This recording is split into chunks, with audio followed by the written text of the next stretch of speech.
एकीकडे महिलांकरता मुलींकरता मोफत शिक्षणाची योजना सुरू केली, लाडकी बहीण सारखी योजना सुरू केली, वेगवेगळ्या प्रकारे आमच्या महिलांना त्या ठिकाणी सक्षम करण्याकरता देशाचे प्रधानमंत्री माननीय मोदीजींनी लखपती दीदी ही एक संकल्पना मांडली आहे।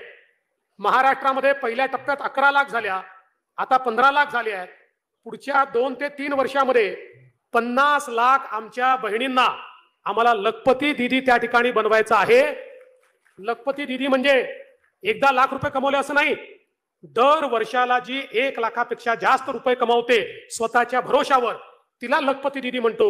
अशा प्रकारच्या अनेक लखपती दीदी आपल्याला या ठिकाणी घडवायच्या आहेत आणि म्हणून क्रांती ज्योती सावित्रीबाई फुलेंचं जे जिवंत स्मारक आहे ते म्हणजे एक सक्षम अशा प्रकारचं आमच्याकडच्या महिला, आमच्या मुली या समाजात वावरताना आपल्याला जेव्हा पाहायला मिळतील त्याच वेळी आपण क्रांती ज्योतींचं स्वप्न पूर्ण केलंय असं आपल्याला म्हणता येईल। या देशावर आणि या महाराष्ट्रावर खऱ्या अर्थानं या ठिकाणी महात्मा ज्योतिबा फुले आणि क्रांती ज्योती सावित्रीबाई फुले यांचे जे उपकार आहेत हे आपण कधी विसरू शकत नाही। ज्या काळामध्ये समाजाने सामान्य माणसाला जगण्याचा अधिकार नाकारला आणि स्त्रियांना जनावरांपेक्षाही वाईट वागणूक मिळेल, एखादी वस्तू आणि स्त्री याच्यामध्ये कुठलंही अंतर नाही, अशा प्रकारची समाजाची अवस्था तयार झाली होती। समाज रसातळाला चालला होता, हा समाज संपला असता अशा अवस्थेमध्ये समाज होता।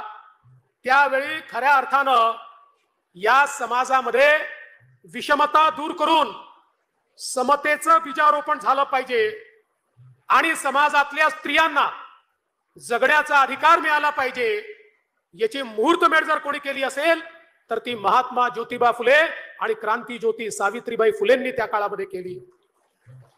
आज आपल्याला सोपं वाटतंय, पण आपण जेव्हा इतिहासात पाहतो ज्या प्रकारचा विरोध, ज्या प्रकारचा उपहास हा सावित्रीबाईंना त्या काळामध्ये सहन करावा लागला, शिवाशाप सहन करावे लागले, त्या ठिकाणी शेणाचे दगडाचे गोळे सहन करावे लागले, अतिशय वाईट वागणूक सहन करावी लागली, पण त्यांच्या मनामध्ये एकच संकल्पना होती की माझ्या स्त्रियांना मी या अवस्थेमध्ये जगू देणार नाही।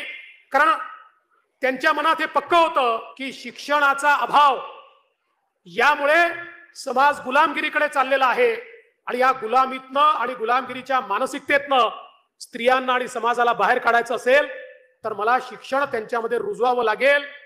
आणि महात्मा ज्योतिबा फुले हे हिमालयासारखे त्यांच्या पाठीशी उभे होते आणि त्यातनं खऱ्या अर्थानं स्त्री शिक्षणाचा विषय असेल किंवा विधवांच्या पुनर्विवाहाचा विषय असेल, केशवपनाची वाईट प्रथा बंद करण्याचा विषय असेल, ज्या ज्या प्रथा महिलांना महिला म्हणून जगण्याकरता त्या ठिकाणी थांबत होत्या त्या सगळ्या प्रथांच्या विरुद्ध क्रांतीची ज्योती त्यांनी पेटवली आणि समाजामध्ये परिवर्तन करून दाखवलं।